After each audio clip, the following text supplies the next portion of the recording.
दिवस क्रमांक 8 याबद्दल रिव्ह्यू देणार आहे। तर काल प्रामुख्याने आपल्याला 2 वक्ते लाभले होते।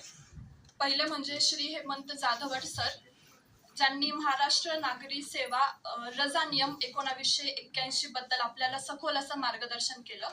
आणि दुसरे म्हणजे श्री RC साबळे सर, जे व्यवसाय शिक्षण व प्रशिक्षण प्रादेशिक कार्यालय नाशिक येथे वरिष्ठ लिपिक या पदावर कार्यरत आहे। ज्यांनी विविध केस स्टडीजच्या माध्यमातून आपल्याला मार्गदर्शन केले। रजा नियमांबद्दल काल आपल्याला जाधवर सरांनी अशी जाणीव करून दिली की रजा हा आपला हक्क नसून शासनाने आपल्याला दिलेली ती फक्त एक सवलत आहे। तर याचं भान आपण बाळगलं पाहिजे। आता ह्या पुढील डिटेल्स माझ्या सहकारी कोमल मॅडम देते। Thank you madam. तर आपण महाराष्ट्र नागरी सेवा याच्या अंतर्गत बरेचसे नियम बघितले, जसं की आपलं जे परफॉर्मन्स असतं वगैरे सगळे नियम बघितले। पण त्या नियमांच्या कंपॅरिझनमध्ये रजा नियम हा जो आहे तो सगळ्यांचा फेवरेट आहे असं मला वाटतं, बरोबर की नाही?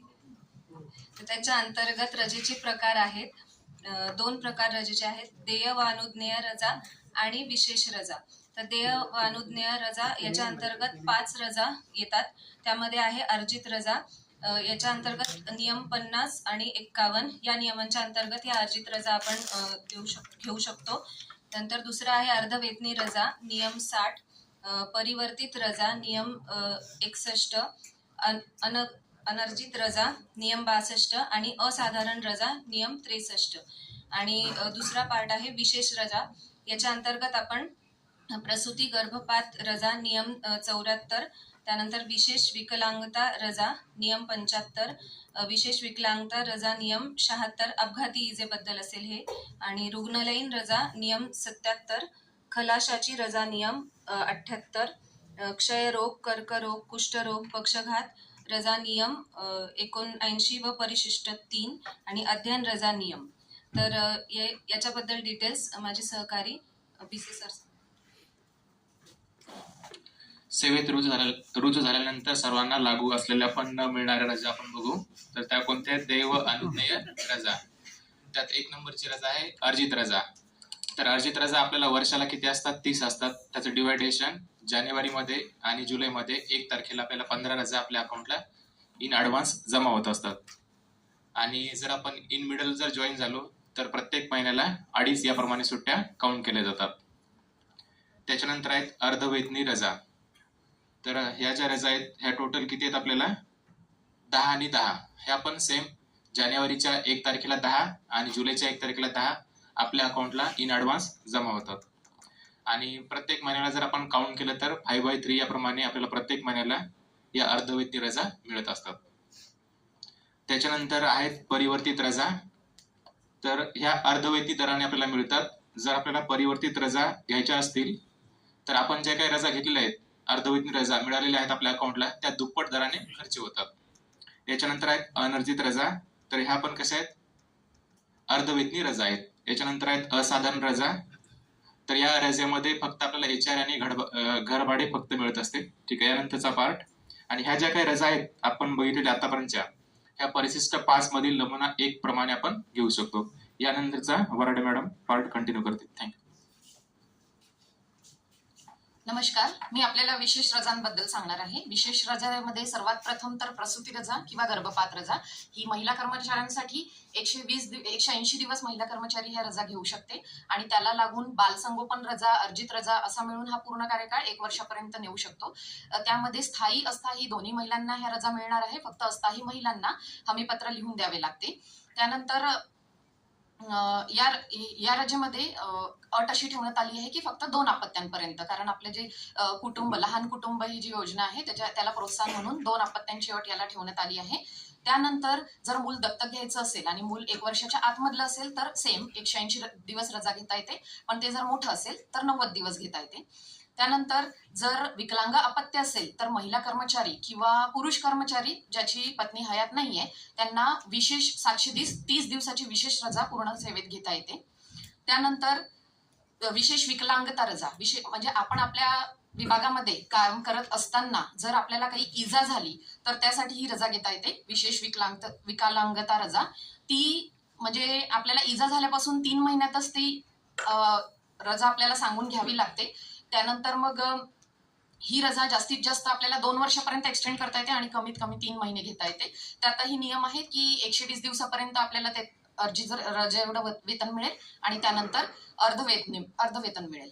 त्यानंतर रुग्णालयीन रजा आहेत. रुग्णालयीन रजा ह्या वर्ग 4चे कर्मचारी किंवा 3चे कर्मचारी जे स्फोटके विषारी द्रव्ये हाताळतात त्यांना जर काही इजा झाली तर ही रुग्णालयीन रजा घेता येते.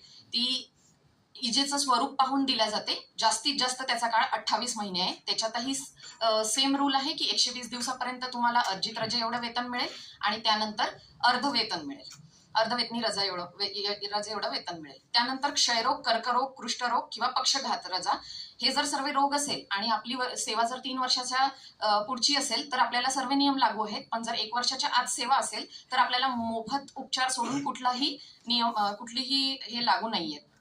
तर यामध्ये आपल्याला मोफत उपचार मुंबईसाठी जे हॉस्पिटल आणि बाकी विभागासाठी शासकीय इस्पितळे. त्यानंतर पूर्ण वेतन म्हणजे तुम्हाला मिळेल पहिले काही दिवस आणि ते जास्तीत जास्त ही रजा 2 वर्षापर्यंत घेऊ शकतो आपण आणि वापस आल्यावर आपल्याला मेडिकल सर्टिफिकेट देणे जरुरी आहे. त्यानंतर सर्वात शेवटची येते अध्ययन रजा. आपल्या कार्यक्षेत्राशी निगडीत जर उच्च शिक्षण आपल्याला घ्यायचं असेल तर आपले जे प्रमुख आहेत त्यांनी आपलं कामकाज पाहून जर आपली ही रजा मंजूर केली तर आपण ही रजा घेऊ शकतो. जास्तीत जास्त 1 किंवा 2 वर्षे. फक्त आपल्याला एक हमीपत्र लिहून द्यावं लागेल की आपण वापस आल्यानंतर 3 वर्ष कमीत कमी सेवा या विभागाला देणार. धन्यवाद. यापुढचं मार्गदर्शन माझे सहकारी महाजन सर करते.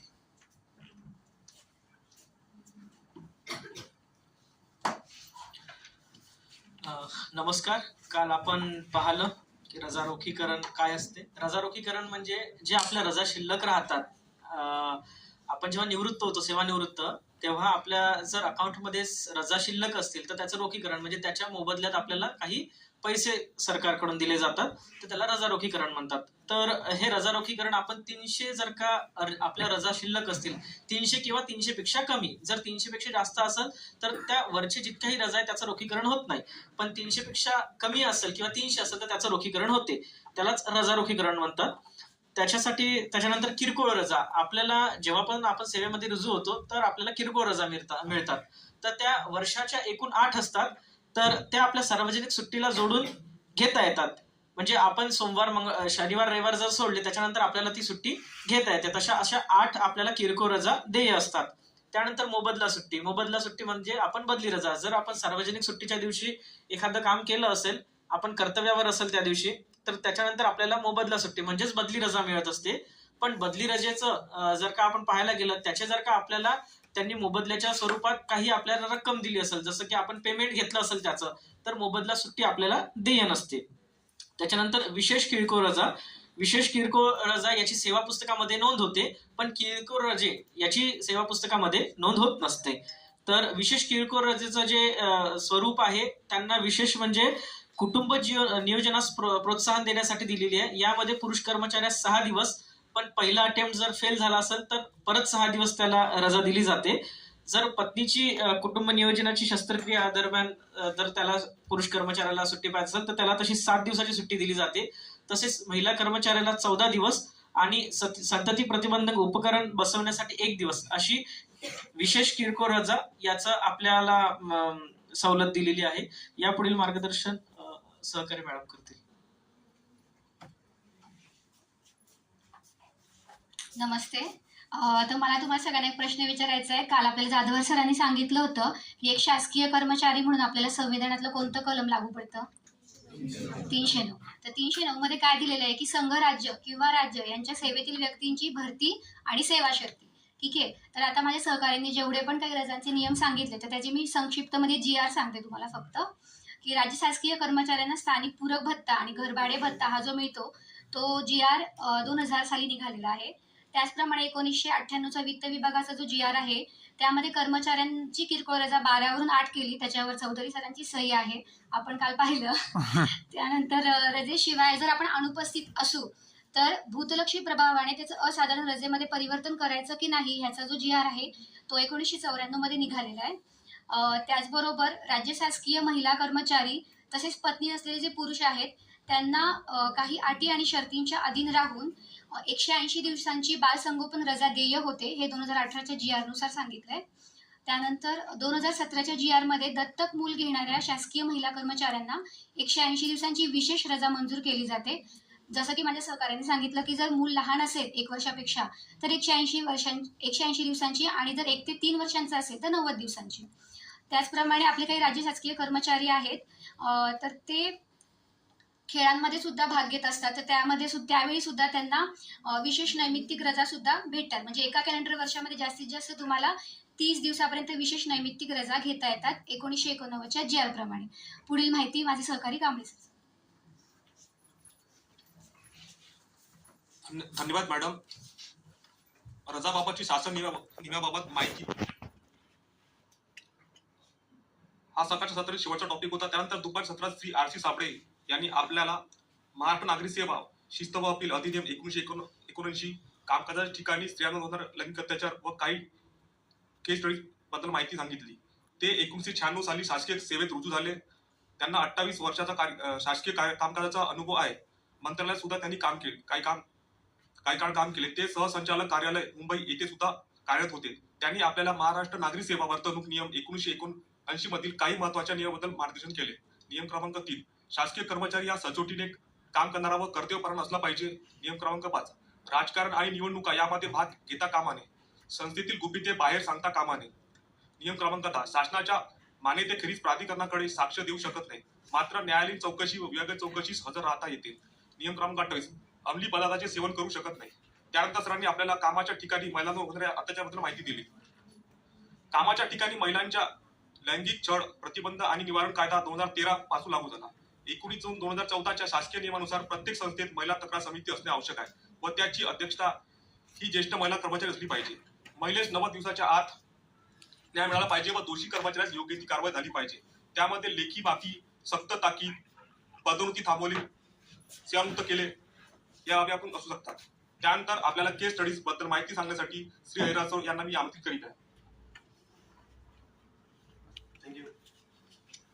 नमस्कार. काल श्री RC साबळे सर यांनी आपल्याला जो केस स्टडीज या विषयावर आपल्याला व्याख्यान दिलं, त्यामध्ये पुढचा पॉईंट मी घेतोय. संस्थेत ज्यावेळेस आपण कार्यभार होत असतो आणि अशा वेळेस आपल्याला आढळून येतं की तसं काही यंत्रसामुग्री आहे, काही साहित्य आहे, याच्या त्रुटी आपल्याला आढळून येतात. तर ह्या त्रुटींची जी पडताळणी केली जाते आणि चेक केलं जातं त्याच्या संबंधीमध्ये काय कार्य करावी लागते त्याबद्दल मी तुम्हाला थोडं माहिती द्यायला प्रयत्न करतो. वेळावेळी मी थोडं मेन पॉईंट सांगणार फक्त. जसं पडताळणी समितीची स्थापना केली जाते आणि त्याचा अहवाल सादर केला जातो. त्रुटींची यादी तयार केली जाते. कारणे दाखवा नोटीस दिली जाते ज्याच्याकडे चार्ज येतात त्या माणसाकडे. भांडारपालाकडे IGR तपासणी केली जाते आणि ते यंत्रसामुग्री कधी आली, त्याची खतावणी कधी झाली, खर्च कधी झाला याबाबतची माहिती चेक केली जाते. यानंतर त्यांची किंमत किती होती त्याप्रमाणे वसुली केली जाते आणि जे साहित्य संस्थेत प्राप्त झाले आहे किंवा नाही त्याबद्दलची माहिती एकत्रित केली जाते. साहित्य प्राप्त न होताच पेमेंट कधी केलेलं असेल याबाबत संबंधित भांडारपालाच्या जवळ बिलाबाबत लेखी अहवाल किंवा दिलेला आहे की नाही ते पडताळून पाहायला जातो आणि किमतीबाबत नोटिसीद्वारे खुलासा केला जातो. भांडारपालाच्या निष्काळजीपणामुळे जर कधी संस्थेला किंवा शासनाला नुकसान झालं असेल तर अशा वेळेस ते त्रुटी जी आहे त्या त्रुटीची जी आहे वसुली केली जाते. आणि संस्थेमध्ये संस्था प्रमुखांनी सर्व दस्तावेज नियुक्ती प्राधिकारी यांच्याकडे लेखी आपल्या शिफारसीनुसार शिस्तभंगाची कार्यवाही करून अहवाल सादर करावा लागतो. याच्यावर ज्या काही दक्षता घेतल्या जातात त्या दक्षतांबाबत आता तायडे सर आपल्याला माहिती देतील. धन्यवाद.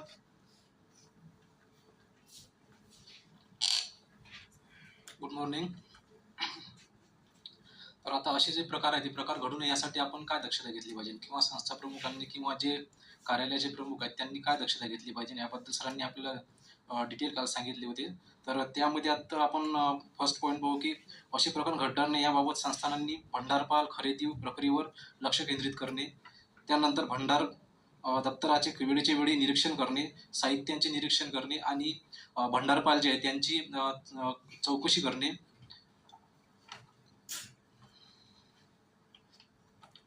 त्यानंतर आपल्या ताब्यात आलेल्या साहित्यांचे त्या विभागात हस्तांतरित करून वेळेस वेळी असे खर्च होईल असा दक्षता घेणे. पुरवठादारांकडून साहित्य प्राप्त झालेले नसल्यास त्यांचे पेमेंट देणे याबाबत कुठलीही बाबत शिफारस न करता कामा नये. तसेच सदर साहित्य प्राप्त झाले नसताना बिल प्रमाणित होऊ नये याची काळजी घेणे. त्यानंतर संस्थानांनी यंत्रसामुग्री आणि साहित्य यांच्या नोंदी घेऊन वेळोवेळी त्यांचे खात्री करणे आणि त्यांचे इन्स्पेक्शन वगैरे घेणे. जसं डिपार्टमेंटल इन्स्पेक्शन राहते, GI इन्स्पेक्शन राहते, हे असे इन्स्पेक्शन घेणे. त्यानंतर सरांनी नेक्स्टच्या सेशनमध्ये आपल्या दुपारच्या सेशनमध्ये आणखी काही रूल आपल्याला समजून सांगितले. त्यामध्ये BFTR रूल, जसा त्याला आपण म्हणतो बॉम्बे फायनान्शियल रूल, हा 1959चा रूल आहे. त्यानंतर बडतर्फीचे नियम सरांनी समजून सांगितले आहेत. त्यानंतर आपल्याला ॲट्रॉसिटी ज्याला आपण ST आणि SCच्या बाबत जो नियम आहे तो सरांनी समजून सांगितला आपल्याला. त्यानंतर महिलांचे लैंगिक शोषण संबंधी जो नियम आहे 2013चा तो पण सरांनी आपल्याला समजून सांगितलेला होता. त्यानंतर अँटी करप्शन जो 1988चा नियम आहे तो पण सरांनी आपल्याला इन डिटेलमध्ये समजून सांगितलेला होता. तर अशी बरीचशी माहिती सरांनी आपल्याला दिलेली होती. यानंतर माझे सहकारी याबद्दल थोडक्यात काही मार्गदर्शन करतील. नमस्कार.